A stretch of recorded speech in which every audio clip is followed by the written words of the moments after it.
Calm down, buddy. Look at him. Look at that. Thank you. Sniff at him. Yeah, I'm excited. This is my favorite.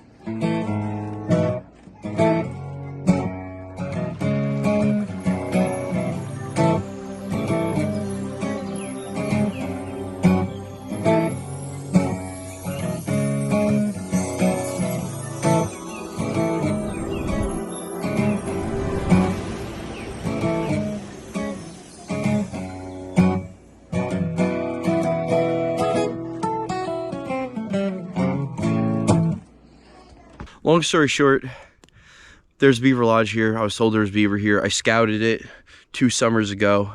It was great, but not a lot of fresh chewing. There was sign, but the water was down and they get skittish. There was a feed pile. Wasn't crazy, but I've been told this beaver's been here for a long time, right? These beaver started up in the backside of his game lands here. There was one, it was working around, and there was another one that was rogue, kind of moving around. Now, if you guys know anything about beavers, they'll move hundreds of miles. They'll just keep going and keep going until they find a good spot, maybe an old lodge, and they find a mate. When they find a mate, typically they'll den up, they'll start cutting hard because, you know, they're prepping to have babies and they're prepping to have a large family, so they're going to want to get this feed pile before the ice gets on the water. They also want to stay fed and they have to eat a lot. I'm assuming this might be a big female doing this. The big female from last year, she was like 60 pounds. She was causing some serious devastation. And they were happy that we got them out of there. If y'all ever wondering what fresh chew looks like, it would be this. This tree was just dropped. So if y'all could see, it's a little lighter. This is dark, it's still moist. It's from the water inside the tree. Over here, I thought somebody was trapping here. It's not, it's the beavers. They're literally digging up. Whoa. I'll show you guys before I walk out of here. You guys can see this right over here.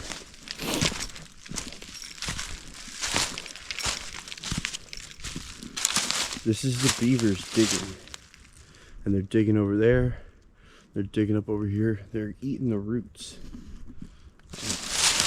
I seen this root in the fresh chewed up. Nice slide coming all the way up from there. Chew sticks in the water, green, so they're fresh. I mean,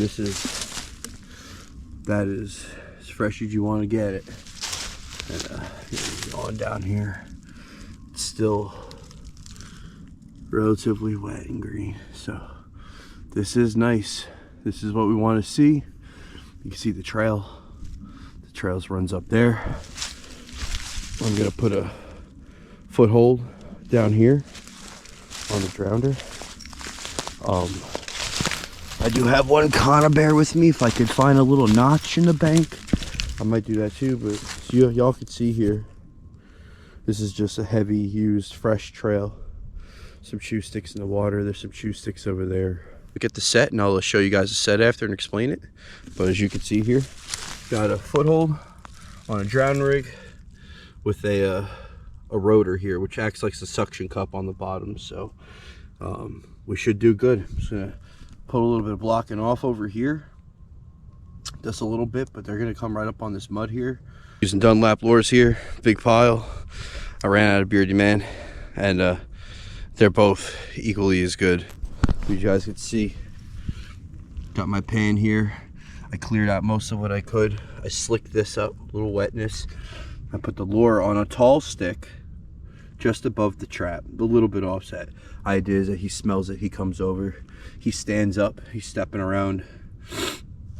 And the idea is for him to either get his front foot in that or whatever. And down over there, I don't know if you guys can see that, but that's the rotor, which is like 25 pounds, and it's gonna dig in there. So the hope is give him some guidance here and get him up here. I might put a few more twigs right about here. I should favor this side actually, or switch these. Put my stick here. Okay. give that a twist. Lean her over. I like how that has the bend there. Twist it this way a little bit. He's gonna want to rub his nose on that. We can take this here and put this one. Pretty rocky here. Put this one like this, just to kind of give him a pokey stick there. I'm gonna get up this bank here where it's not so thick. As you guys can see, it's pretty thick right here.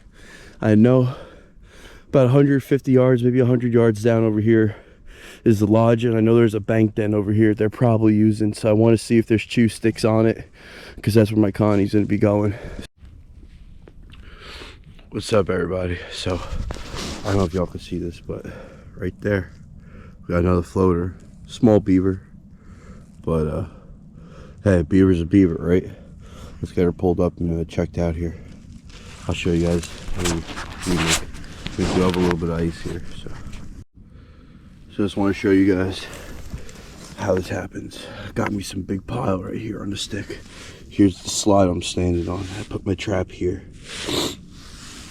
They're coming up and they're standing up and walking over to it. And what do we get? Another perfect back foot catch. So, small beaver.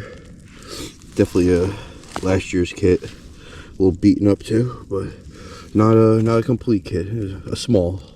So, not complaining, guys. I got my rotor. This. Let's get this out, get it back up. Let's get this bait freshened up. I'm gonna put another set in too real quick, and then we'll get up on out of here. I gotta go down past the lodge. There's a really good slide that they're working. I want to throw a drowner there, and hopefully we don't get a freeze and this freeze lasts. I hope the weather today, it should be in the upper 30s, mid 30s, so it should warm up, so I should get them in the evening time before it freezes. Well, y'all, we connected again. Here we have beaver. Caught by the back foot beautifully.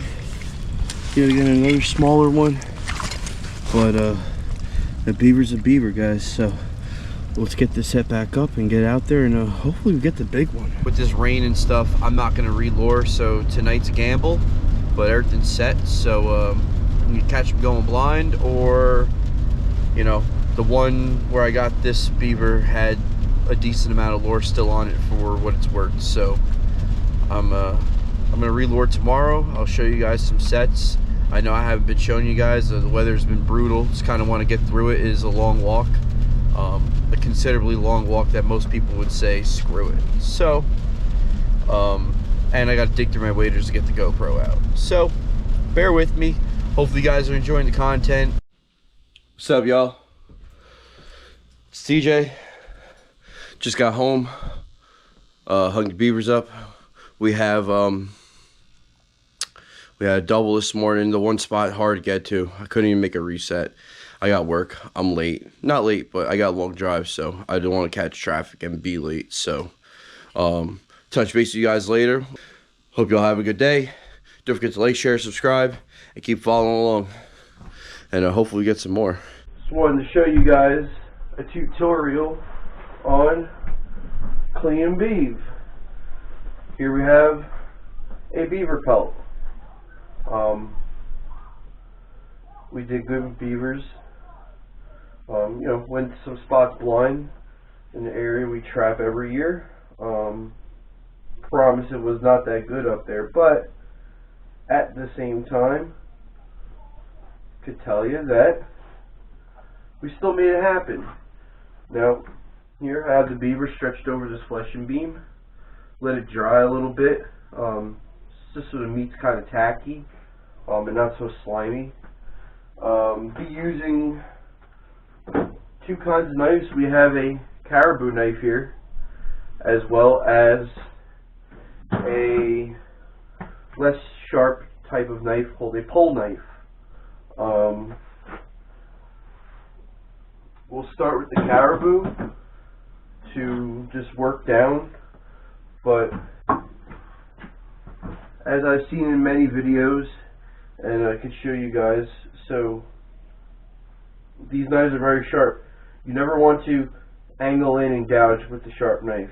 You're going to want to come and just lift and shave. And you just continue to do this process like this, shaving down the hide. Always making sure that you get all this meat here nice and down the hide. So you get down to that flesh side there.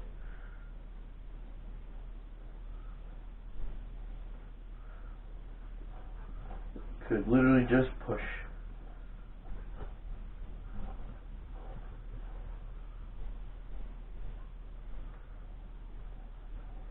And just work the hide. And continue to do this all the way down. So you get that nice white fleshy hide there. You could just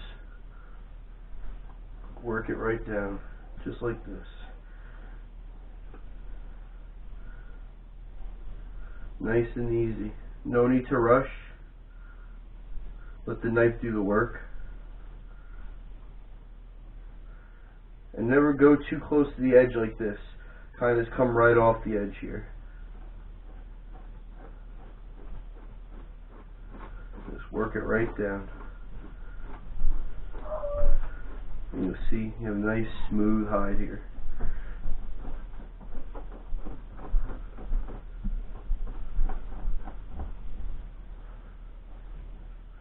Just work up under here,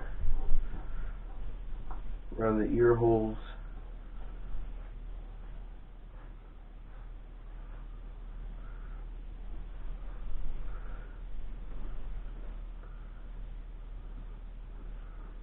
Just let the knife do the work. Keeping it on just a slight angle. Pull this sucker up here, just like this.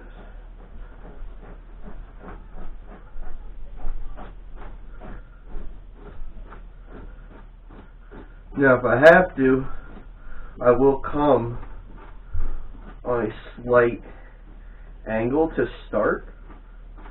So far the knife is pretty dang sharp. Just come down. You see this lifting, very nice. And cutting is very nice. Right down the hide.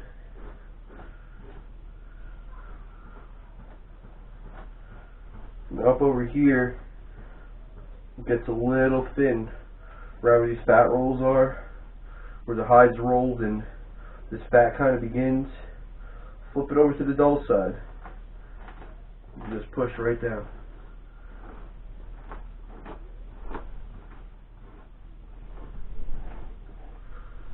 Having the bottom here.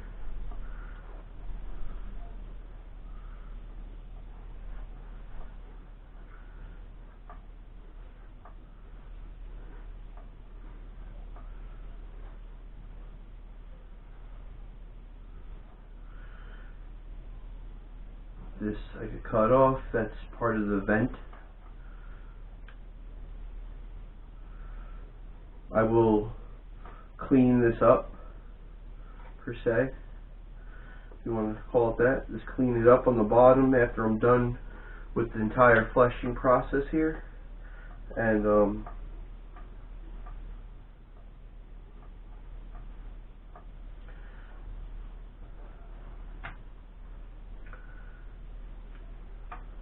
pretty much done with this layer. You can push that down the board.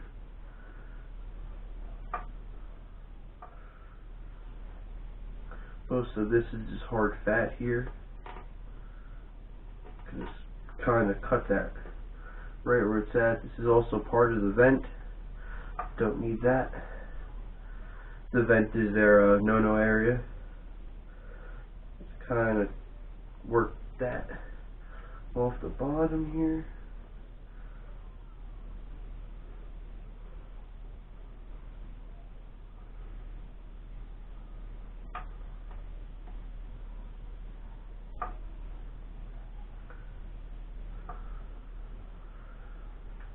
Clean this up a little bit. Now here's a leg hole. Over here's a leg hole. Just make sure we get all this fat shaved pretty good. It's okay to leave a little bit at the bottom here. I'll tell you guys that right now. You're better off leaving a little bit than taking too much or making a bunch of holes. You're going to get your pelt tanned or whatever you're going to want to just let the tannery do it. It's better to leave a little bit than to take too much and over thin your pelt or just to make a bunch of holes that might get, you know, caught up in the tanning process. They use all the machines and everything. I'm just trimming these bottom edges here. This is where the tail sat right here. It's pretty good. It's pretty soft. A little bit of fat left. I could just kind of work this small bits off, but for the most part, I'm impressed with this knife. It's super clean. It's way more soft. I got a lot more of a better shave since last year. Struggling with the pole knife because it is tough to do with the pole knife, which would be a lot easier for the tanner when I get this sent out. But the rest of this can be done with the pole knife because it is delicate on the sides. Each beaver is pretty delicate. You don't need a lot of working to get the sides done. You can see that majority of this hide is done.